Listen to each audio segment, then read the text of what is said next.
Sir আপনি আমার জি sir আপনি আমার শুনতে পাচ্ছেন? জি, শুনতে পাচ্ছি। স্যার আপনি আমাকে শুনতে পাচ্ছেন? জি, শুনতে পাচ্ছি। আসসালামু আলাইকুম স্যার, আমাকে শুনতে পাচ্ছেন? এই দর্শকবিন্দু, আপনারা হ্যাঁ, এই শুনতে মুহূর্তে পাচ্ছি। দেশে এবং দেশের বাইরে যে যেখানে আছেন সকলকে ডিজিটাল নিউজ 24 এর পক্ষ থেকে সাম্প্রতিক ভাবনা প্রোগ্রামে সালাম জানাচ্ছি। আমি নজরুল ইসলাম সাচি।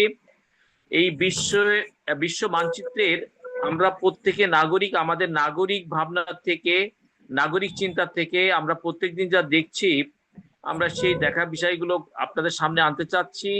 বর্তমানে ট্রাম্প, আমেরিকার সবচেয়ে বিশ্বের শক্তিধর প্রেসিডেন্ট, আমেরিকার জনাব ট্রাম্প, মিস্টার ট্রাম্প 8 বছর পরে চায়না সফরে আসছেন। গতকাল রাত 7টা 30 মিনিটে নেমেছেন। ওনার চীন, আমেরিকার এই সফরের ডায়লগ হলো, চীনের সাথে আমেরিকার বাণিজ্য ঘাটতি আছে কয়েক ট্রিলিয়ন ডলারের, সেই বাণিজ্য ঘাটতি কিভাবে কিছুটা কমানো যায়। নাম্বার 2 হলো তাইওয়ানের জন্য চায়না হস্তক্ষেপ না করে সহজে। পাশাপাশি আমেরিকার শর্ত যেন মিস্টার মেনে নেন, আমেরিকার শর্তের জন্য আপনার ইরান মেনে নেন। সেই জায়গা থেকে আমেরিকার অবস্থানটাকে পরিষ্কার করবার জন্য চায়না সফর করছেন। এই যে আমেরিকার 8 বছর পরে ট্রাম্পের চায়না সফর, এই বিষয়টাকে বাণিজ্যিক এবং ভূ রাজনৈতিক জায়গা থেকে এটা গুরুত্ব কতটুকু বহন করে, অ্যাডভোকেট বদরুদ্দোজা স্যার? এটা খুবই গুরুত্বপূর্ণ। গুরুত্বপূর্ণ, কিন্তু যেই ট্রাম্প আহ, চীনে যাচ্ছেন, কিন্তু কিন্তু তিনি সেই ট্রাম্প না যিনি 28শে ফেব্রুয়ারি ইরানে হামলার আগে প্রেসিডেন্ট ছিলেন। 28শে ফেব্রুয়ারি আগে এবং পরে ট্রাম্পের অবস্থান সম্পূর্ণ আলাদা। আপনি ধরেন ছোটোখাটো দেশ স্পেন বলছে আমার একার সময় আমেরিকাকে ব্যবহার করতে দিব না। টারমার ব্রিটেনের সহযোগিতা করতে রাজি হননি। ইতালির মেলানি, সে তো পোপের সাথে বাক বিনিময়ের পর এবং আপত্তিকর মন্তব্যের পর রীতিমতো বিরক্তি প্রকাশ করেছেন ট্রাম্পের উপরে। তো এই সমস্ত দেশ ইউরোপ বলয়ের নেটোভুক্ত, তারা যদি ট্রাম্পের লাল কার্ড দেখাইতে পারে, তো লাল চিনে গিয়ে উনি হলুদ কার্ড, সাদা কার্ড আশা করতে পারবেন না। আমি তো মনে করি যে চীন তার স্বার্থে যতটুকু দরকার, ধরেন চীনের প্রচুর উদ্বৃত্ত টাকা আছে, প্রচুর রপ্তানিযোগ্য পণ্য আছে এবং তার টেকনোলজি আছে, সেটা বিপণনের জন্য সে কিছু তো ছাড় দিবে। কিন্তু তার কৌশলগত স্বার্থ সে তো অবশ্যই দেখবে। যেমন তাইওয়ানের ব্যাপারে সে কি মনে করেন তার ভিতরে, বৃহত্তর চীনের ভিতরে একটা ক্ষুদ্রতর তাইওয়ান আমেরিকার সমরাস্ত্র নিয়ে আরেকটা ইসরায়েল হয়ে উঠুক? এর চেয়ে তো আরেকটা ইসরায়েল, মানে যেরকম মধ্যপ্রাচ্যে ইসরায়েলকে তারা তৈরি করছে একটা কৃত্রিম রাষ্ট্র মধ্যপ্রাচ্যকে সাইজ করার জন্য, ঠিক সেইভাবে তাইওয়ানটাকেও রাখা হয়েছে কিন্তু চীনকে সাইজ করার জন্য। ফলে চীনের এইসব জায়গায় চীনের পক্ষে কম্প্রোমাইজ করা খুব মুশকিল। এটা তার জাতীয় স্বার্থ এবং নিরাপত্তার প্রশ্ন। এবং হরমুজ প্রণালীতে যে অবস্থা, এটা তো সবচেয়ে বেশি আর্থিক স্বার্থ চীনের জড়িত। তার 90 ভাগ তেল আসে ইয়ে থেকে, ইরান থেকে। তার একটা বিরাট রপ্তানি হয় ইরানে।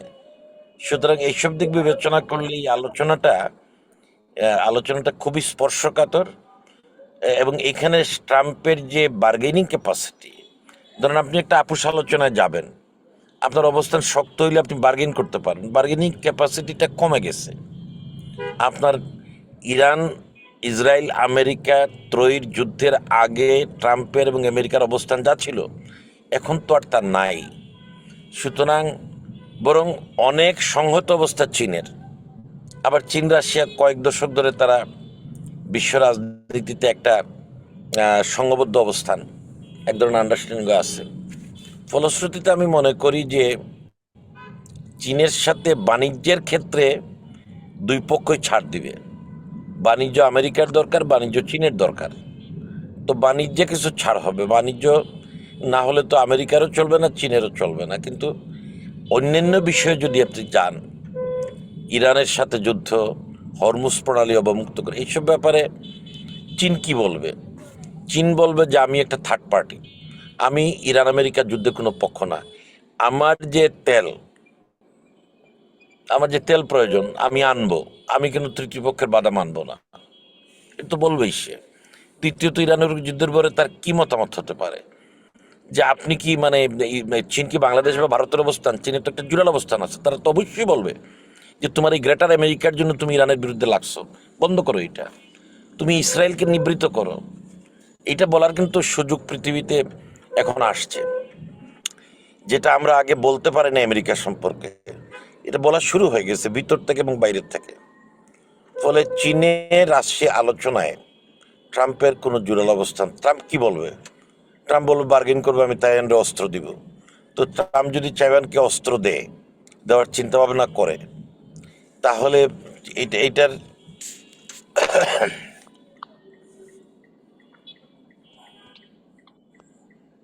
এইটার পাল্টা ব্যবস্থা নেওয়ার অনেক এখন অপশন চীনের হাতে চলে আসছে। আপনি দেখেন, আমেরিকা বন্ধু হারাচ্ছে, মিত্র হারাচ্ছে, তার প্রভাব বলে কমছে, সেখানে চীন ঢুকে পড়ছে, সৌদি আরবের সাথে এঙ্গেজ হয়ে গেছে। চীনের মধ্যস্থতায় সৌদি আরব এবং ইরানের কূটনৈতিক সম্পর্ক হয়েছে। আবার পাকিস্তান, সৌদি আরব, মিশর, টার্কি, এই চারটা দেশ একটা সামরিক জোটের দিকে যাচ্ছে। তাহলে ঘটনাটা দাঁড়াচ্ছে কিভাবে? এটা তো এক ধরনের চীনেরই মুভ। সৌদি আরব এবং ইরানকে মিলাই দিচ্ছে চীন, এবং চীনের সাথে পাকিস্তানের সম্পর্কের কথা সবাই জানেন। কেন পাকিস্তানকে এঙ্গেজ করা হলো? কারণ চীন তো এই আলোচনা একটা নেগোসিয়েশনে যাবে না। তাহলে তার মানে বিশ্বস্ত সে এঙ্গেজ হতে আমেরিকা মেনেই নিছে। চীনের প্রভাব কাজে লাগানোর জন্যই পাকিস্তানকে ওইখানে রাখা হয়েছিল। কিন্তু এখন তেহরান বেঁকে বসছে, সে পারমাণবিক অস্ত্রের ব্যাপারে তো ছাড় দিবে না।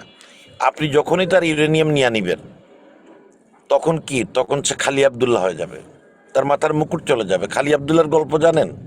রসুল করিম সাল্লাল্লাহু সাল্লামের বাবার মাথায়, তিনি মায়ের স্যার গর্ভে যাওয়ার এক্ষেত্রে আগ আমি আমি আমি আমি আপনার কাছে স্যার করছি, আমরা তথ্য জেনেছি নয়ার চায়না আমেরিকার বাণিজ্য ঘাটতি আসছে, সেখানে এই বিশাল অঙ্কের বাণিজ্য ঘাটতি কমানোর উপায় ট্রাম্প খুঁজতেছেন। সেক্ষেত্রে এই জায়গা থেকে বড় ধরনের দর কষাকষি করবেন। পাশাপাশি আমেরিকা চাইছে না কোনোভাবেই তাইওয়ানের উপরে অযাচিত ভাবে সামরিক হস্তক্ষেপ চীন করুক এবং তাইওয়ানকে তার নিয়ন্ত্রণে যাক। পাশাপাশি ইরান যেন ট্রাম্পের যে মানে মূল দাবিগুলা, হরমুজ প্রণালীকে ঘিরে তার যে দাবি, পাশাপাশি পারমাণবিক অস্ত্রের সক্ষমতার জায়গা থেকে, এই তিনটা বিষয় নিয়ে দর কষাকষি তিনি করছেন। এক্ষেত্রে চায়নার অ্যাটিচিউড, চায়নার রাজনৈতিক দৃষ্টিভঙ্গি কি হতে পারে? চায়না কি নিজের স্বার্থকে ছাড় দিয়ে এই বিষয়গুলোকে চীনের ব্যাপারে সে নতি স্বীকার করবে, বা চায়নার অবস্থানে চায়না কি কোন মানে কি ধরনের ভূমিকা হ্যাঁ, রাখতে পারে? আপনি মানে পরাশক্তিগুলার নিজস্ব আপনার চয়েস আছে, অগ্রাধিকার আছে। আপনার আমেরিকান যেমন অগ্রাধিকার হচ্ছে বিশ্বে মুরলগিরি করা। রাশিয়া অনেকটা তার নিজের পরিচয় মুরলগিরি। চীন কিন্তু মুরলগিরির চেয়েও তার অর্থনৈতিক প্রভাব বিস্তার করতে চায়, বাণিজ্যটা গুরুত্ব দেয়। কোন দেশের মানবাধিকার পরিস্থিতি কিরকম, কোথায় গণতন্ত্র আছে কিনা, এটা নিয়ে চীন কম মাথা কামায়। সে যেখানে বাণিজ্য সেখানে যায়, যেখানে বিনিয়োগ সুবিধা পায়। আফ্রিকায় বিনিয়োগ করতেছে, পাকিস্তানে করে, বাংলাদেশে করে। তো এমনকি মানে ব্রিক্স ব্যাংকে তো ইন্ডিয়ার সাথে চীন এঙ্গেজ হয়েছে। সুতরাং আমার ব্যক্তিগত ধারণা, বাণিজ্যে অনেক জটিলতা দূর হবে, দুই পক্ষ অনেক দূর আগাবে। এটা দ্বিপাক্ষিক, চীনকেও ছাড় দিতে হবে। চীনের একটা বড় বাজার মার্কিন যুক্তরাষ্ট্র, সুতরাং বাণিজ্যে গিয়ে একটা মানে দেখা যাবে ঘাটতি কমানোর জন্য চীন হয়তো বলবে ঠিক আছে আমি কিনবো। আমরা আমাদের মার্কিন বাংলাদেশ চুক্তি নিয়ে অনেক সমালোচনা হচ্ছে, কিন্তু কিন্তু আপনি এটা চিন্তা করে দেখেন, বিশ্বের সর্ববৃহৎ পোশাক রপ্তানির, বাংলাদেশের তৈরি পোশাকের বাজার হলো যুক্তরাষ্ট্র। তো সেখানে যদি আপনি রপ্তানির পরিমাণ না বাড়ান, আমদানির পরিমাণ যুক্তরাষ্ট্র থেকে, আপনার তো হবে না। একই অবস্থা তো চীনেরও। চীন তো আপনি চীনের মানে আমেরিকার ডিপার্টমেন্টাল স্টোর মানে হচ্ছে মানে বহুমাত্রায় আপনার মানে চীনের জিনিসপত্র বিক্রি হয়। গার্মেন্টসে বাংলাদেশের জিনিসপত্র বিক্রি হয় এবং অন্যান্য দেশেরও কিছু কিছু জিনিস বিক্রি, কিন্তু চীনের প্রাধান্য আছে আমেরিকায়, চীনের জিনিসে সয়লাভ। তো সেখানে আমি মনে করি, আমার মতামত হলে চীনকে বাণিজ্যে মার্কিন যুক্তরাষ্ট্রকে ছাড় দিতে হবে। এই পাগলামি যদি সে করে, আরও ডিউটি দেয়, আরও ট্যাক্স ফলায়, তা চীনের জিনিস না কিনে মার্কিন ক্রেতাদের সম্ভব না। এখন যদি শুল্ক বাড়াই দেয়, কে ভুগবে? হয়তো ট্রাম্প শুল্ক পাবে, কিন্তু তার দেশের মানুষের তো জিনিস $100 জিনিসের দাম $200 হয়ে যাবে। ফলে চীন বাণিজ্যে আপসমুখী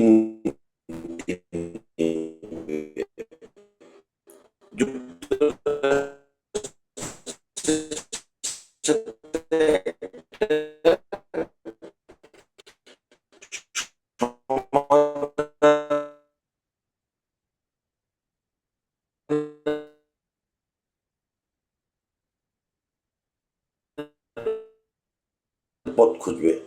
তাইওয়ান প্রশ্নের সাথে একটা ইসরায়েল, আপনি জানেন এটা চীনের সাথে মিলেমিশে চলাটাই তো ফলত দখলিত করে বসে আছে রাজ্য। চীনারা তো তাইওয়ান দখল করতে যাচ্ছে না, সামরিক শক্তিটার জন্য ভারসাম্য আর কি। তো সেইটা আমি মনে করি যে একটা একটা আমেরিকা এটা নিয়ে বাড়াবাড়ি করছে কিছু না। এখানে চীনের যে অবস্থান, তারা এটা বদলা।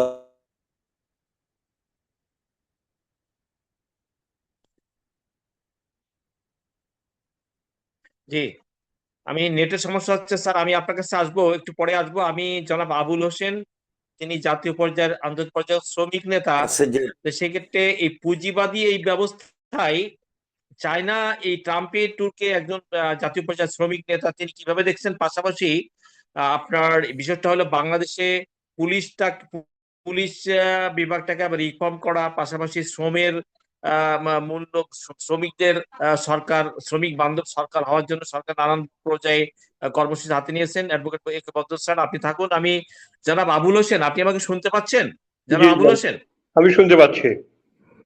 জি, আপনাকে শুভেচ্ছা। এই ক্ষেত্রে দীর্ঘ আপনাকে 8 বছর ধন্যবাদ। পরে advocate A K Badrul sir, উনি সুপ্রিম কোর্টের মোস্ট সিনিয়র লয়ার এবং রাজনৈতিক রিলেশন, সেক্ষেত্রে চায়নার অবস্থান থেকে যুক্তরাষ্ট্রের এই সাথে বড় ধরনের বাণিজ্য ঘাটতি আছে। চায়নার স্বার্থের দিকে দর কষাকষি করবে। পাশাপাশি ইরান যুদ্ধে চায়না ব্যাক পেজে থেকে একটা সামরিক আনপ্যারালাল শক্তি হিসাবে, বিশ্বে অর্থনৈতিক ও সামরিক শক্তি হিসাবে চায়না নিজেকে প্রমাণ করেছে। সেক্ষেত্রে ভারতকে কি উপেক্ষা করছে আমেরিকা কিছুটা? ভারতকে উপেক্ষা করে দক্ষিণ এশিয়ার ভূ রাজনীতিতে ভারতকে কিছুটা উপেক্ষার নীতি অবলম্বন করে চায়নার সাথে একটা বাণিজ্যিক সমীকরণের মধ্য দিয়ে মধ্যপ্রাচ্যে যে আপনার আমেরিকা কয়েক ট্রিলিয়ন ডলার ক্ষতিগ্রস্ত হয়েছে, এবং ইরান কোনোভাবে এখানে ইরানকে কোনো ডমিনেট করতে পারছে না।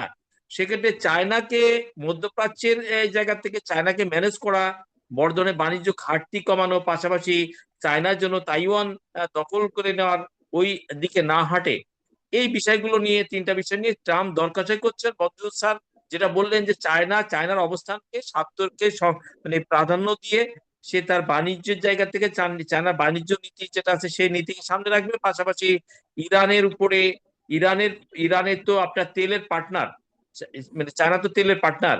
ইরানের খার্ক দ্বীপের 90% তেলের সুবিধাটা চায়না পায়।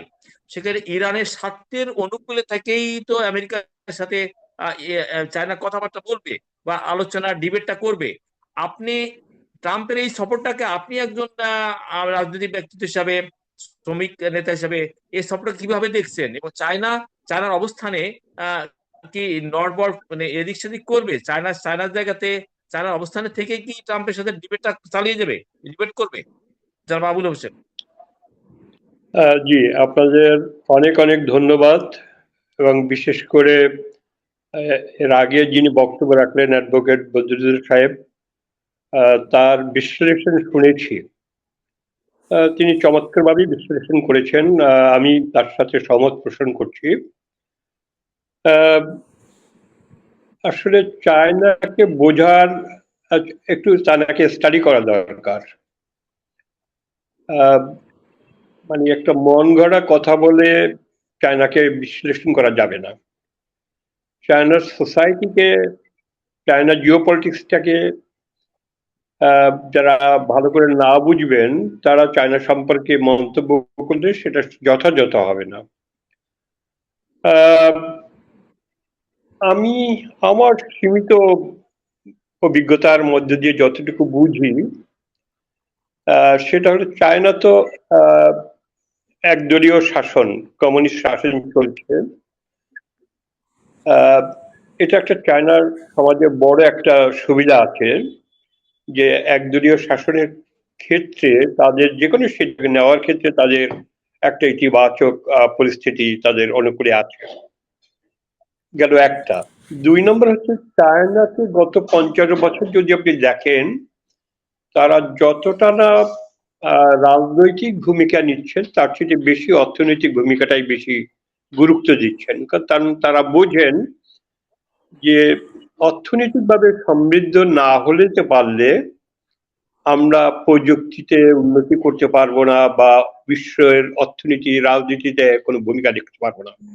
ফলে চায়না খুব নিবিড়ভাবে তারা তাদের অর্থনীতির উন্নতি করেছে, এটা আমরা সবাই জানি।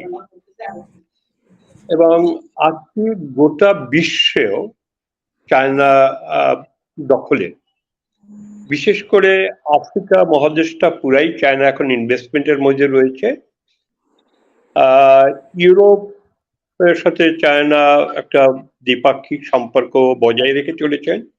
আর আমরা তো জানি যুক্তরাষ্ট্র দীর্ঘদিন চায়নাকে সুযোগ সুবিধা দিয়েছে। হালে কিছু ব্যতিক্রম হয়েছে। আহ,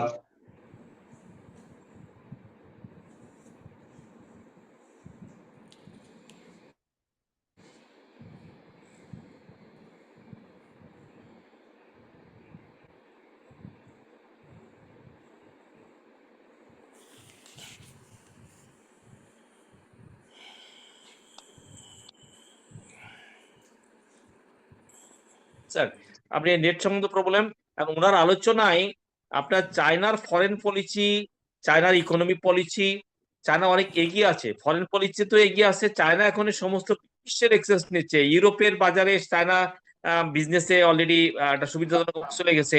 আফ্রিকাতে আচ্ছা, চায়নার আমি অবস্থান সমস্ত আমি পৃথিবীব্যাপী তো স্যার, সমস্ত পৃথিবীব্যাপী তো চায়না ইকোনমি একটা বিশাল বেল্ট তৈরি করেছে।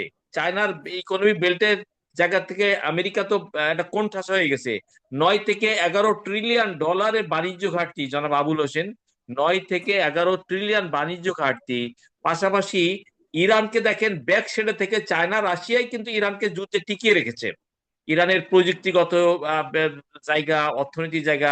এক্ষেত্রে অ্যাডভোকেট বদরুল স্যার, এক্ষেত্রে কি ইরানের যে পরে যে প্রি কন্ডিশন গুলো মিস্টার ট্রাম্প দিচ্ছেন, বদরুল স্যার, এই পারমাণবিক কর্মসূচি থেকে দূরে থাকা, হরমুজ প্রণালীকে পুরা ওপেন করে দেওয়া, এবং মধ্যপ্রাচ্যের উপরে ইরান অযাচিত ভাবে যেন কোনো হস্তক্ষেপ না করেন, ইরান কি ইরানের ফরেন পলিসি যে জায়গা আছে এই জায়গা কি চেঞ্জ করবে? পাশাপাশি আমেরিকার কাছে নথি তো স্বীকার ইরান করবে না।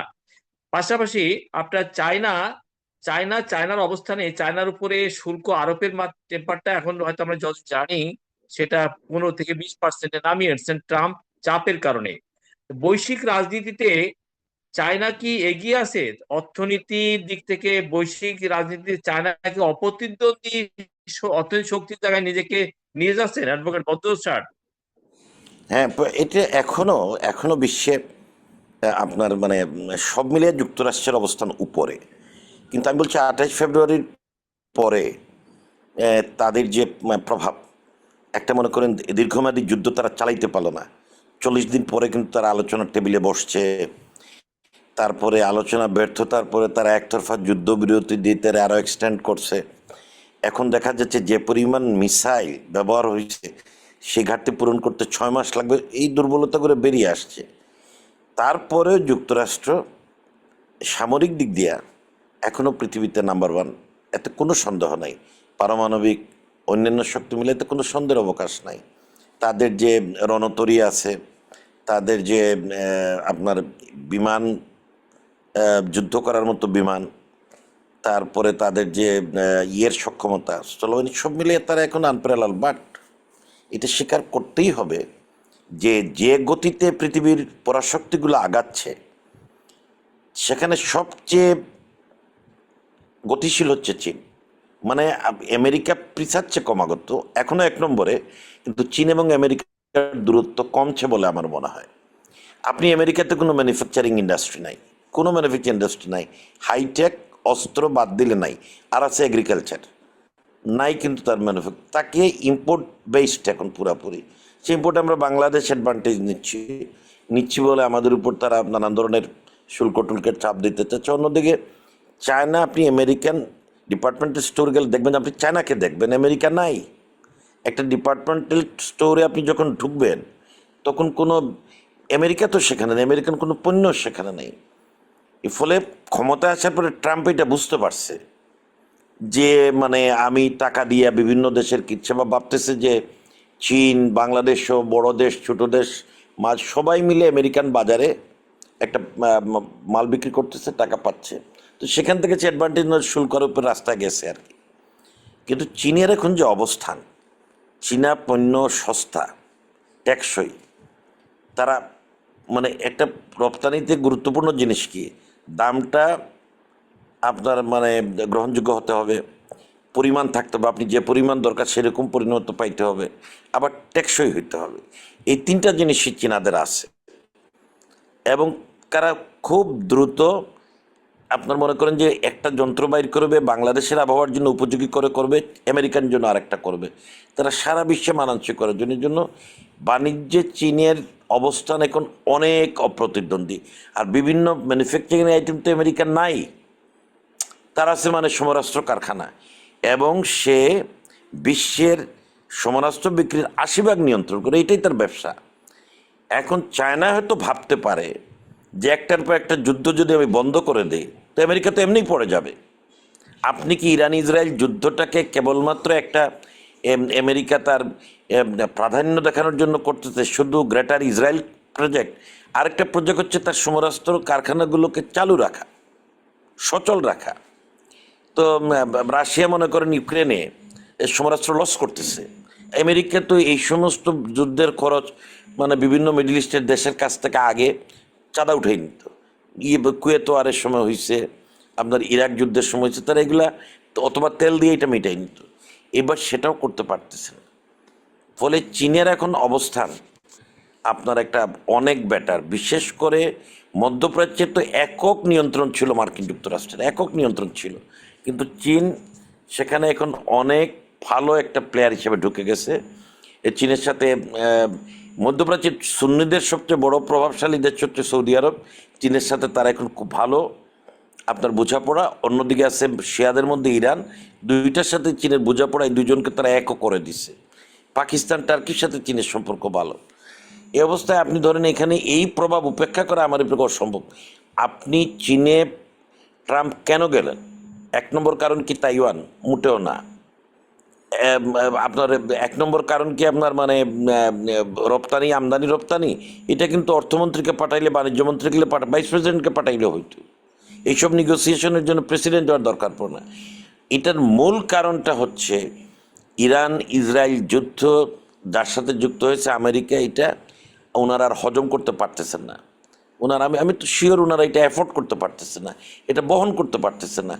এবং এর অভিঘাতে যে আন্তর্জাতিক সম্পর্কের যে দূতনা তৈরি হয়েছে, এবং যে ট্রাম্পের পৃথিবী ছোট হয়ে আসছে, বন্ধু শত্রুতে পরিণত হয়ে যাচ্ছে, এই পরিস্থিতিতে আমি মনে করি চীনের ট্রাম্প এই জন্য যান না। স্যার আমি আপনাকে ধন্যবাদ জানাচ্ছি।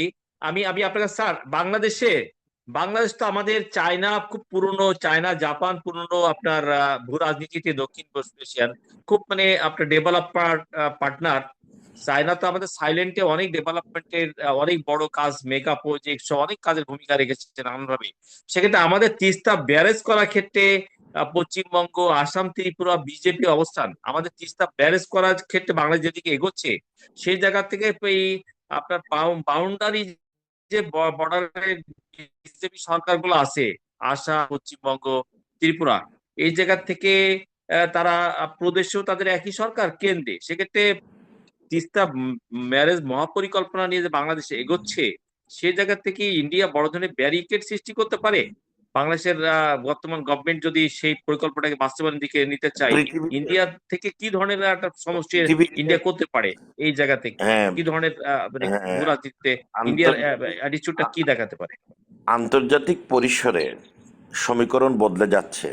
বাস্তবতা বদলে যাচ্ছে। আমেরিকার মতো পরাশক্তি, 1 নম্বর পরাশক্তি, সে কিন্তু ইরানকে রেজিম চেঞ্জও করতে পারে নাই, ভেনেজুয়েলার মতো তাকে দখলও করতে পারে নাই। তো it is very difficult for India যে বাংলাদেশের যেখানে চীনের মতো মিত্র আছে এবং দক্ষিণ এশিয়া, ভারত ছাড়া প্রতিটি রাষ্ট্র কিন্তু এখন একটা বন্ধু পরস্পরের। বাংলাদেশের সাথে নেপাল, শ্রীলঙ্কা, মালদ্বীপ, সিকিম সবার কিন্তু ভালো সুসম্পর্ক আছে। আফগানিস্তান সবার সাথে সুসম্পর্ক আছে। আমি মনে করি না যে বাংলাদেশ এমন অসুবিধা আছে। বাংলাদেশ পদ্মা ব্যারেজ, তিস্তা ব্যারেজ না, এখন যেটা আলোচনা হচ্ছে 34,000 কোটি টাকার, সেটা পদ্মা ব্যারেজ। চীনারা সেখানে অগ্রণী ভূমিকা পালন করবে। আমি নিচের দেশ, আমারে আপনি বলেন আমার দেশে কোনো ব্যারেজ হইলে কি ভারতে পানি যাওয়া বন্ধ হবে? আপনি হাওতবা না বলেন। বাংলাদেশে যদি কোনো এর নিচে আর কোনো দেশ আছে? নাই। তাহলে আপনি গঙ্গা যখন বানাইছেন ফারাক্কাবাদ, তখন আমার একটা কনসার্ন ছিল, কেন আমি নিচে ভাটির দেশ, বাংলাদেশের ভাটি হলো বঙ্গোপসাগর, তো বাংলাদেশের বাঁধ বানাইতে ভারতের কি কনসার্ন থাকতে পারে? সেও তো বলতে পারে যে বাঁধ বানানোর ফলে পিছনে পানি যদি জমে যায় তার একটা সুবিধা অসুবিধা হইতে পারে, কিন্তু মানে এই যে ব্যাপক সমস্যা যেটা ভাটির দেশ হয়, সে তো ভারতে ওর আর কিছুই নেই। এটা হলো একটা। দ্বিতীয় হচ্ছে যে আমরা তো এখন রেগুলার দেখতে পাচ্ছি আমাদের যে মানে ফারাক্কা বাঁধের ফারাক্কা বাঁধের কিন্তু ভারতের দিকেও কিন্তু অসুবিধা হচ্ছে অনেক জায়গায়। তো এই বাঁধের কারণে তো আমাদের প্রতি বছরই একটা বিরূপ পরিস্থিতির শিকার হতে হচ্ছে। আমাদের উত্তরবঙ্গ অনেকটা বিভিন্ন জায়গায় শুকাই গেছে, বড় বড় নদীগুলো ছোটোখাটো খালের মতো মনে হয়। এ অবস্থায় আমরা পদ্মা ব্যারেজ যদি বানাই, ভারতের তো তাতে কোনো ক্ষতিগ্রস্ত আর বড় কোনো কারণ নাই। ছোটোখাটো কারণগুলো দুই দেশ আলাপ করে মিটমাট করতে পারে। আর কাঁটাতারের বেড়া, ভারত বাংলাদেশের সাথে বিরূপ যতগুলো আচরণ করছে সবগুলো বাউন্স হয়েছে। আপনি খুব মনোযোগ দিয়ে শুনবেন, দর্শকরাও শুনেন। বাংলাদেশের সাথে ভারত যতগুলা বিরূপ পদক্ষেপ নিচ্ছে আমাদেরকে ভাতে মারার পানিতে মারার জন্য, সবগুলো খারাপ হয়েছে। গরু বন্ধ করলো, আমাদের ভারতীয় গরুর আর দরকার আছে? ওরা পূজা করুক। পেঁয়াজ বন্ধ করছে, বাংলাদেশ পেঁয়াজের স্যার, সংসদ। উত্তরাঞ্চলের 16টা জেলাকে বাঁচাতে গেলে, উত্তরাঞ্চলকে রক্ষা করতে গেলে তো তিস্তা ব্যারেজটা সময়ের দাবি। সেক্ষেত্রে বাংলাদেশকে তার নিজস্ব পথে হেঁটে চায়নার সর্বাত্মক সহযোগিতা নিয়ে এই ব্যারেজটা করা এখন বাংলাদেশের সময় পরিস্থিতি কি অনুকূলে অবস্থান করছে? সেক্ষেত্রে আমি মনে ইন্ডিয়াকে বুঝানো যে আমার স্বার্থ নিয়ে আমি এটা করছি। কারণ আর আপনার ভারতের উত্তর পূর্বাঞ্চলে আমাদের চুয়ান্নটা নদী সাথে তারা কিন্তু 3,000 ছোট বড় বাঁধ দিয়ে তাদের পানির স্বার্থটাকে সংরক্ষণ করছে। 3,000 বাঁধ আমি যত জেনেছি, আমরা 3,000 বাঁধ তারা তাদের স্বার্থ সংরক্ষণ করছে, কিন্তু আমরা আমাদের স্বার্থ সংরক্ষণ করতে গেলে তাদের মাথা ব্যথা, তারা এটা দেওয়ার নানান ভাবে থামিয়ে দিয়েছে।